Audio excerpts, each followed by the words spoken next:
Amigas, amigos, olá! Vamos conversar hoje sobre blocos comerciais, sobre acordos comerciais, especificamente do Mercosul em relação a outros países, a outros blocos comerciais mundiais. O Mercosul é frequentemente criticado por ser um bloco marcado por forte burocratização, que emperra, que dificulta o Mercosul se colocar em acordos comerciais com outros países, com outros blocos. Em parte isso é verdadeiro, mas apenas em parte, na medida em que a existência do Mercosul, a colocação do Brasil e dos demais países membros plenos do Mercosul é um facilitador da entrada de cada um destes países nas relações internacionais em geral e inclusive nos blocos comerciais, nos acordos comerciais. Vamos analisar isto a partir do nosso videozinho de agora. Primeiro, com este quadrinho. Este quadrinho que mostra, vejam, tipologia de integração econômica. Eu coloquei esse quadrinho que frequentemente também aparece em materiais apostilados, mas lá nos materiais apostilados aparece com algo que me deixa muito irritado, a ideia de fonte própria, elaboração do autor. Então saiu da cabeça torpe do autor. E eu não tenho referência bibliográfica de onde achar, de onde me referenciar em relação àquelas informações. Aqui não, estou colocando para vocês. Trata-se do livro Contribuições Geográficas, que é feito por uma série de autores. Cada autor coloca um tema importante em um capítulo, e nesse caso, especificamente, nós temos Eloy Martins Senhoras que coloca esse capítulo sobre a colocação do Mercosul no cenário internacional mundial. Veja, é também elaboração própria, mas baseado em Bessac 2000. E o que ele nos diz acerca do processo de integração? O jeito mais simples de integração é o acordo de livre comércio, onde os países podem eliminar as barreiras tarifárias e não tarifárias entre eles. Não há restrições mais de ordem burocrática, de ordem tarifária, impostos para a circulação de bens e serviços entre os países que estão na zona de livre comércio. A gente tem como exemplo disto o velho NAFTA-TEMEC, né? O velho NAFTA, hoje chamado de TEMEC ou USMCA. Nós encontramos ainda União Aduaneira, é um processo mais adiantado de livre comércio, porque estabelece tarifas externas comuns para produtos importados de terceiros países. Eu poderia colocar um passo a mais nessa colocação de Eloy, né? O passo a mais é a unificação das condições de comércio internacional, onde se encontra a tarifa externa comum. Então, o meu país tributa produtos importados de fora da União Aduaneira? Sim, claro, mas da mesma forma como os outros parceiros da União Aduaneira fazem. E por que nós todos fazemos isso?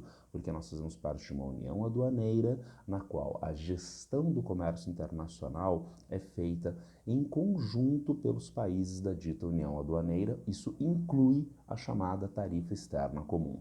Encontramos ainda mercado comum, e olha que interessante, é um passo além da União Aduaneira, uma vez que estabelece livre circulação de trabalhadores, serviços e capitais, e implica maior coordenação política macroeconômica, além de harmonização das legislações nacionais, trabalhista, previdenciária, tributária. Frequentemente nos materiais apostilados aparece livre circulação de pessoas. Não é pessoa, é fator de produção, é trabalho no caso, não é a pessoa, não é o turista, é o trabalhador que pode ser empregado em um outro país sem restrições, é o investidor que pode fazer investimentos em outro país sem restrição, outros países do dito mercado comum. Temos ainda União Econômica. Frequentemente aparece, veja, como União Monetária, mas nesse autor, Bessac, nós encontramos União Econômica. Prevê uma moeda e um banco central único para os países do bloco. Para o seu funcionamento efetivo, os países devem possuir níveis compatíveis de inflação, déficit público, taxas de juros. As taxas de câmbio se tornam flutuantes nestes países. Então não é só uma união monetária de moeda comum entre os países, moeda única entre os países. Trata-se de união, ele diz, econômica, e a existência de um banco central é que seria o aspecto mais importante. Integração física prevê a construção de infraestrutura transnacional a partir de redes de integração, bases logísticas e energética compartilhadas entre diversos países de uma região. Notem bem, aqui a gente encontra o primeiro, segundo, terceiro, quarto, quinto item como integração física. Notem, portanto, que eles não são mutuamente excludentes. Nós podemos ter características da união econômica, mas que não estão dadas entre países que sequer são uma união aduaneira, entendeu?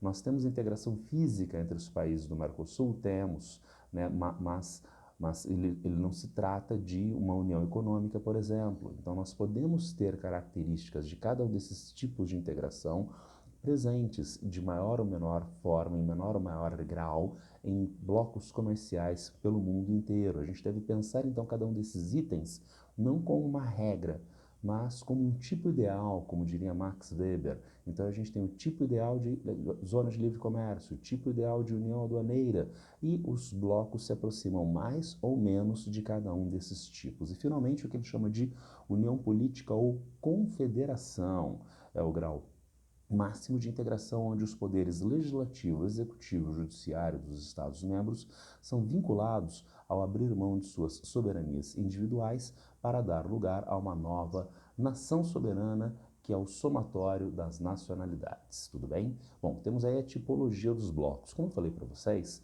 o NAFTA, hoje chamado TEMEC ou SMCA, TEMEC, Tratado México, Estados Unidos, Canadá, na sigla em castelhano, e o SMCA na sigla em inglês.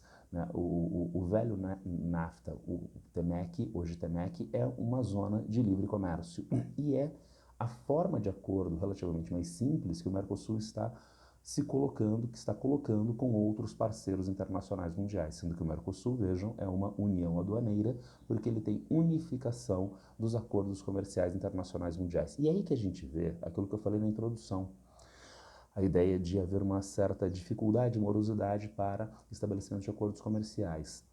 Um país individualmente pode ir lá fazer o seu acordo bilateral, o seu acordo setorial, o seu acordo de livre comércio com outros países do mundo, mas não quando ele está em uma união aduaneira. Numa união aduaneira, como é o caso do Mercosul, quem faz o acordo não é o Brasil, não é o Paraguai, quem faz o acordo é o Mercosul. Isso dificulta um pouco, coloca camadas burocráticas para que todos os parceiros plenos acordem o processo de integração. E isto que gera uma burocracia maior, gera, entretanto, mais força para cada país individualmente. Nós somos, o Brasil, uma potência média no cenário internacional mundial. Nós não somos uma potência de primeira ordem. Agora, mesmo potências de primeira ordem dificilmente se conseguem colocar de maneira hegemônica em qualquer cenário internacional mundial. Os Estados Unidos, a China, a Rússia têm estas dificuldades. O que não dizer um país como o Brasil? Então, como um país como o Brasil, como um país como o Paraguai podem negociar com mais força no cenário internacional? Ora, se eles não negociarem isoladamente, se esses países negociarem conjuntamente os seus interesses. Deve ser fundamental um país como, por exemplo, o Brasil, participar de organismos internacionais, como o Brasil participa de Organização das Nações Unidas, de G20 financeiro, de G20 comercial, de BRICS e de Mercosul. Então, a participação em cada uma dessas instâncias de caráter econômico, político, geopolítico, reforça a posição do Brasil no cenário internacional mundial. Então, é um probleminha a morosidade que o Mercosul gera para a formação de acordos comerciais, de novos acordos comerciais, mas é uma vantagem enorme o Mercosul reforçar a posição de cada país membro, que são, no máximo, como o Brasil, potências médias. Agora, com quem agora o Mercosul está estabelecendo acordos comerciais? Bom, ele está tentando estabelecer, e já está quase novamente esfriado, definitivamente esfriado, o acordo com a União Europeia, que vinha dos anos 1990, né? Ganhou um pouco de força no final do governo Fernando Henrique Cardoso, depois ficou em banho-maria nos governos Lula 1, 2 e nos governos Dilma Rousseff. O Michel Temer resolveu tirar esse acordo do nada, né, e assinar esse acordo, mas lembrem-se a diferença. Uma coisa é o chefe de Estado assinar o acordo, signatário. Outra coisa é ele se tornar aderente, que demanda, no caso, a aprovação pelos parlamentos dos países envolvidos, dos membros plenos do Mercosul e de todos os membros plenos da União Europeia, o que não está nem perto de acontecer na atualidade. Então a gente tem um acordo de livre comércio estabelecido entre Mercosul e União Europeia que está totalmente esfriado neste momento. E ainda mais, acordo de livre comércio entre Mercosul e Japão, e acordo de livre comércio entre Brasil, novamente, entre Mercosul e Singapura. E é um acordo muito interessante, na medida em que, nesse acordo, nós colocamos o pezinho na ASEAN, Associação de Nações do Sudeste da Ásia, da qual Singapura faz parte. Vamos conversar um pouquinho sobre isso? Olha só, eu coloquei aqui para vocês uma mapinha que mostra a ASEAN, Associação de Nações do Sudeste da Ásia. Trata-se de uma zona de livre comércio, uma união aduaneira, como nós vimos nos slides anteriores? Não, nenhuma dessas coisas. A ASEAN é um fórum intergovernamental que busca ser um recurso institucional facilitador de diversas instâncias de integração, integração econômica, política, segurança militar, educacional, sociocultural, entre os seus membros. Então, através da ASEAN, esses países têm facilidade de colocação de seus bens e serviços uns nos outros, realizar investimentos uns nos outros e assim sucessivamente, sendo que ela em si não é nem mesmo uma zona de livre comércio. Agora vejam, quem são esses países? Além de Singapura, nós encontramos Tailândia, Filipinas, Malásia, Indonésia, Brunei, Vietnã, Mianmar, Laos e Camboja. Nós encontramos alguns dos chamados novos tigres asiáticos, países que têm forte crescimento econômico nos últimos anos e com crescente apelo industrial, inclusive em setores de maior avanço tecnológico, de mercadorias de maior valor agregado, como é o caso da Indonésia. Então, colocar o pezinho junto a estas regiões é bastante interessante para qualquer país do mundo e, portanto, entre outros, também para os países do Mercosul. E nós já fazemos isso. Não apenas o acordo com Singapura, acordo de livre comércio, como com a Indonésia. Vejam, Indonésia, participação na cúpula da Amazônia em 2023. Vocês se lembram no ano passado da cúpula da Amazônia? E houve vários países convidados. Entre países convidados, nós encontramos o presidente Lula convidando a Indonésia. Mas a Indonésia não tem floresta amazônica. Entretanto, ela tem floresta latifoliada equatorial e, portanto, mesmos problemas e reforço da posição destes países em negociações internacionais. Ao invés de haver uma União Europeia, ao invés de haver um ambientalismo centrado em países desenvolvidos que pressiona países periféricos, não. O país periférico, que é detentor da riqueza natural, no caso a biodiversidade de floresta latifoliada equatorial, de floresta equatorial, é que tem voz nessas negociações. Mas como a Indonésia pode ter voz mais facilmente, como o Brasil pode ter voz mais facilmente, agindo conjuntamente. Agora vejam, são dois instrumentos, duas instâncias com as quais o Brasil alcança esta região tão importante do mundo, novos tigres asiáticos, países da ASEAN, na mesma área dos tigres asiáticos, na mesma área de Japão, de China, né, através de, entre outros, acordo comercial, tá certo? Agora, quem são, então, esses blocos com os quais, esses países com os quais o Mercosul está estabelecendo esses acordos? Eu coloquei aqui para vocês uma tabelinha que mostra Mercosul, ASEAN, onde nós encontramos Singapura, União Europeia e Japão. Vejam que nos dados nós só ganhamos parcialmente da ASEAN. Vejam, em PIB, nós estamos com o menor PIB somado, né, comparativamente aos demais blocos ou o Japão. O Mercosul, 2,67 trilhões de dólares, ASEAN 3,8, União Europeia 17,8 e Japão 4,32. PIB per capita, a gente só ganha da ASEAN, né, e ficamos bem atrás de União Europeia e de Japão. Escolarização, ficamos novamente levemente à frente da ASEAN, 8,4 anos contra 7,5 anos da ASEAN, 11,8 da União Europeia, 12,6 do Japão. Isso é muito importante, porque trabalhadores que têm mais anos de escolarização são trabalhadores de maior qualificação, eles são aptos a empregos de maior complexidade, podem ter uma produtividade do trabalho mais elevada. Então, isto é um indicador econômico muito importante para balizar investimentos. E temos ainda a população total. População no Mercosul de 492 milhões de pessoas, menos do que a ASEAN, 673, mais ou menos equivalente com a União Europeia, 447, e o Japão é um país individual, né? Então 125, bem menos. Então nós temos o Mercosul como um bloco que tem, em geral, menores condições econômicas do que os seus parceiros. Vocês podem pensar pelos dados, a ASEAN parece estar atrás do Mercosul, mas lembrem-se o que eu acabei de falar, São países da ASEAN que têm crescente investimento industrial em setores de alto valor agregado, como, por exemplo, semicondutores, a fabricação de semicondutores, e, portanto, isso destaca a ASEAN no cenário de investimentos internacionais mundiais. Bem, em que pé estão esses acordos do Mercosul com outros blocos, com outros países? Para nós entendermos isso, nós precisamos entender a complexidade desses acordos comerciais. Para que fazer um acordo comercial? Gente, tem um aspecto positivo óbvio, que é aumento do mercado consumidor e aumento do investimento para cada um dos países.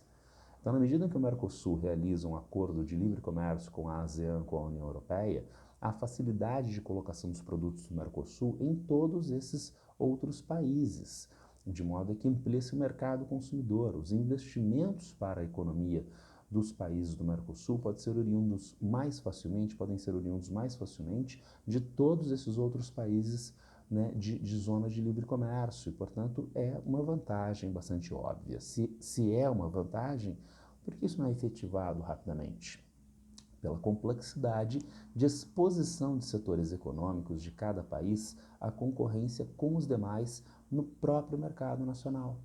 Então, se a minha empresa acessa o mercado dos países europeus sem restrições, as empresas dos países europeus podem acessar o meu mercado consumidor. Eu, empresário, vou estar exposto à concorrência com esses produtores europeus. Aí que aparece um probleminha, entre outros. Aqui é só uma apresentação didática. Então, alguns problemas mais estruturais, que são o processo facilitado quando as economias envolvidas apresentam complementariedade econômica. Vamos dizer, o país A, que é exportador de banana, e o país B, que é um país industrializado complexo. Né? Em quais setores econômico e politicamente importantes de cada país entram em atrito, entram em competição? A resposta é nenhum. Então, uma facilitação para a criação de um acordo comercial. Entretanto, com um problema. O país que é carente em atividade industrial, através do acordo comercial, está cristalizando a sua condição de exportação de produtos primários.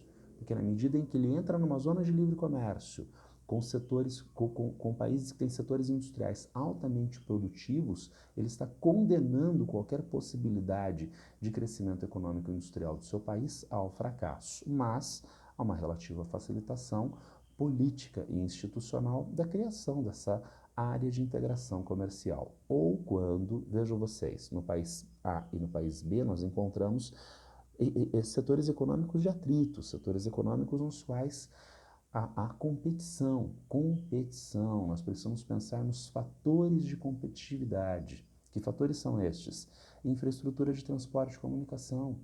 Então, como as mercadorias, matérias-primas chegam à minha empresa? O sistema de transporte de boa qualidade, a energia é prestada de uma maneira adequada, mais ainda, investimento público e privado, que é reforçador da infraestrutura, da energia e da, por exemplo, automação industrial. Tributação, que está diretamente relacionada com os investimentos. E lembra do slide anterior? Escolarização. Agora, quando os países têm graus de competitividade diferentes e setores de atrito, fica muito mais difícil estabelecer essas formas de integração comercial, com planos que precisam ser elaborados em longo prazo de investimentos para a correção desses problemas infraestruturais. Podemos aplicar isso nos acordos comerciais que o Mercosul está fazendo na atualidade, primeiramente com a União Europeia. O Mercosul tem elevada competitividade em alguns setores econômicos, como é o caso do setor mineral, em especial a Companhia Vale do Brasil, e na agroindústria. Né? Dos 4 membros fundadores, nós temos uma alta competitividade. E esta competitividade entra em choque com alguns setores econômicos e políticos lá da União Europeia, especificamente da França, que é o maior país agrícola da União Europeia na atualidade.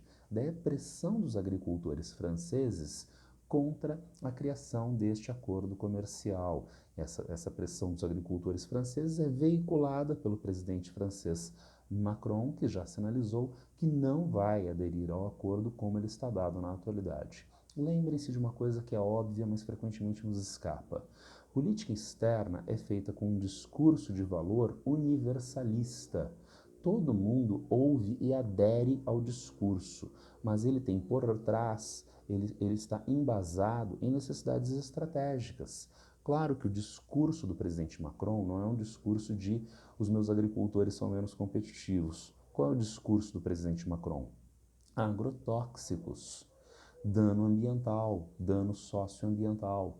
As legislações dos países do Mercosul em geral e do Brasil em especial são extremamente permissivas a agrotóxicos, venenos que causam impacto ao meio ambiente e à saúde pública dos trabalhadores rurais e dos consumidores.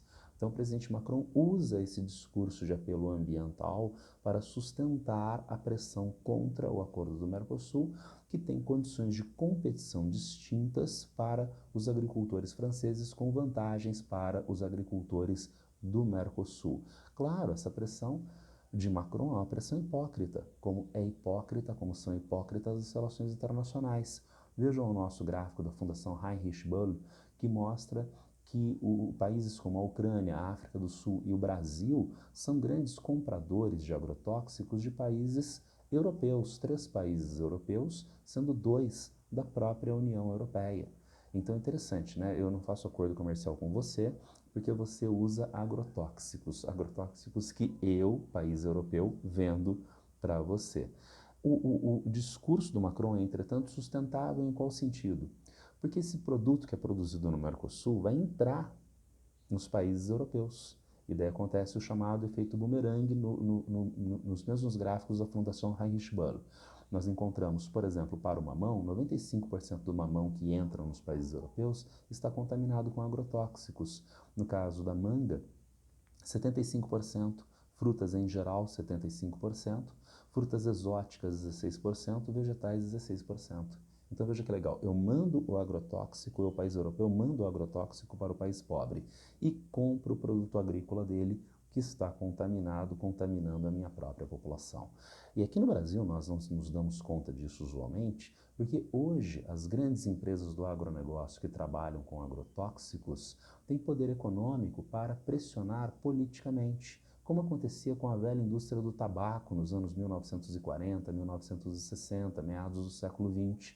Da mesma Fundação Heinrich Böll, eu coloquei para vocês engajamento econômico ou encobrimento, valor aplicado em projetos culturais via Lei Rouanet por empresas desde a sua promulgação em 1991. Aqui, empresas do agronegócio sob liderança da Monsanto, logo na sequência vem a BASF, depois a Syngenta e assim por diante. Então, para que esses investimentos? É claro, porque a Monsanto que vende glifosato, né, que mata ervas daninhas, né, mas a Syngenta e a Monsanto são empresas muito preocupadas com a cultura. Claro que não, né? Estão com isto vendendo uma imagem de positividade que se agrega às patéticas propagandas na Rede Globo do agro é pop para acobertar os problemas socioambientais relacionados. E, portanto, vejam, finalizando esta análise, o discurso de Macron é um discurso hipócrita, na medida em que a base do discurso é a menor competitividade dos agricultores franceses e o discurso é sobre agrotóxicos. Mas esse discurso é mentiroso? Não, não é mentiroso, na medida em que sim, nós somos extremamente permissivos no uso de agrotóxicos que causam graves problemas socioambientais. E nós temos ainda uma última camada de problema para este acordo que a gente vai ver na sequência, concomitantemente ao acordo de Singapura. Olha o que saiu na Folha de São Paulo recentemente, agora em 7 de dezembro do ano passado. O Mercosul assina acordo de livre comércio com Singapura. E olha que acordo legal! O acordo prevê, a partir de sua entrada em vigor, a eliminação imediata das tarifas cobradas sobre todos os produtos importados por Singapura do Mercosul. Já o Mercosul considera a isenção de 95,8%, praticamente 100%, das mercadorias do país asiático, mas de forma gradativa em um prazo de até 15 anos. Que legal! Imediatamente, Singapura não tem mais qualquer restrição para a importação de produtos do Mercosul. Tá. E o Mercosul? O Mercosul tem 15 anos para fazer isso, então realmente parece que foi um acordo fantástico para o Mercosul.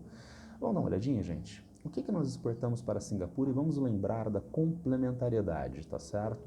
Nós exportamos para Singapura commodities agrícolas e combustíveis, que não entra em concorrência com os setores econômicos de Singapura, que é praticamente uma cidade, tá?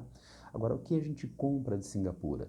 Máquinas e equipamentos mecânicos, produtos químicos e farmacêuticos, eletrônicos e equipamentos de precisão, metais e produtos de metal. Nós encontramos, portanto, importação de produtos manufaturados. Consequentemente, esse acordo está, na prática, viabilizando o que para o Mercosul imediatamente? A exportação de produtos agrícolas, a exportação de produtos primários. E o acordo com a União Europeia que nós acabamos de ver? Da mesma forma, é um acordo que reforçaria a posição do Mercosul, dos países do Mercosul, como exportadores de produtos primários. E isto é um problema. Eu coloquei pequenininho agora o nosso acordo com Singapura para nós reforçarmos essa ideia de exportações primárias. Olha o nosso gráfico de exportação da Comex, das estatísticas da Comex de 2020. O que lideram as nossas exportações brasileiras, não agora do Mercosul, tá? Brasileiras.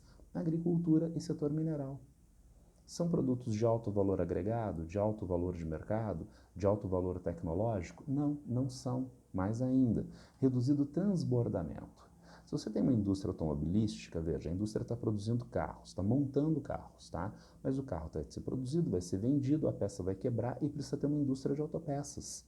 Então, a indústria de automóveis exige uma outra indústria menorzinha que é de autopeças. É um transbordamento, um spillover, é um transbordamento para outros setores. Isso também acontece com o agronegócio, mas de maneira muito mais limitada comparativamente à produção industrial. Desestímulo à ampla qualificação profissional e educação. Precisa de força de trabalho qualificada na agroindústria? Precisa de um técnico agrícola, precisa de um engenheiro agroindustrial, precisa de meia dúzia de força de trabalho de maior qualificação. E na indústria de semicondutores? Qual é a formação em graduação e pós-graduação, mestrado e doutorado dos trabalhadores do CEITEC, a nossa única fábrica de semicondutores no Brasil, lá em Porto Alegre? É muito, muito elevada. E, portanto, no setor industrial, há necessidade de investimentos em qualificação profissional. Há, portanto, uma sociedade que precisa fazer investimentos em educação em todos os níveis. Se a gente tem uma economia pautada nas exportações de produtos primários, isso não acontece. E daí um problema estrutural estratégico nesses acordos que o Mercosul faz a tão duras penas na atualidade, tanto com Singapura, a ASEAN, quanto com a União Europeia. São acordos para quê? Para depois de muita negociação, de muita briga, nós nos tornarmos exportadores de mato, soja e de terra, minério de ferro para esses países? E o que nós ganhamos com isso como sociedade? Não ganhamos. Para piorar a situação, vejam, não apenas os acordos comerciais. Dentro da lógica comercial, de forma mais ampla internacional mundial, os países do Mercosul, os países da América do Sul, em especial voltados para o Oceano Atlântico, como é o caso do Brasil, buscam uma saída para o Oceano Pacífico, para acessar mais facilmente os mercados asiáticos em franco crescimento na atualidade. Vejam o Acordo de Livre Comércio Mercosul-Singapura, que dá acesso à ASEAN. Daí a ideia de corredores bioceânicos porque liga o Oceano Atlântico ao Oceano Pacífico. Agora, já há um problema ambiental, socioambiental imediato nesses corredores. No mapa a gente vê áreas, por exemplo, do Pantanal Mato-Grossense aqui no Brasil, do Chaco, que é a continuidade do Pantanal lá no Paraguai. Então, o impacto ambiental dessa infraestrutura de transporte nesses ecossistemas pode ser muito, muito elevado. E ainda mais, não apenas um impacto ambiental imediato. Esses corredores servirão para quê? Para o Brasil exportar semicondutores para a Coreia do Sul? Não, para o Brasil exportar soja. E, portanto, amplia o mercado mundial de soja, amplia as potencialidades de crescimento da soja aqui no Brasil, com mais desmatamento, mais uso de agrotóxico, mais desestímulo à educação e assim sucessivamente. E, portanto, há que se pensar nesses acordos comerciais no ganho estratégico de longo prazo que o país pode ter ou não pela implementação destes acordos. Bom, é isso que eu tinha para hoje, um bate-papo rápido acerca de acordos comerciais e a inserção do Brasil, a inserção do Mercosul nesses acordos comerciais. É um assunto muito mais amplo. Quem tiver alguma dúvida, algum problema, já sabe, é só me procurar a qualquer tempo nas redes sociais. Abraço para todas e todos e boa sorte.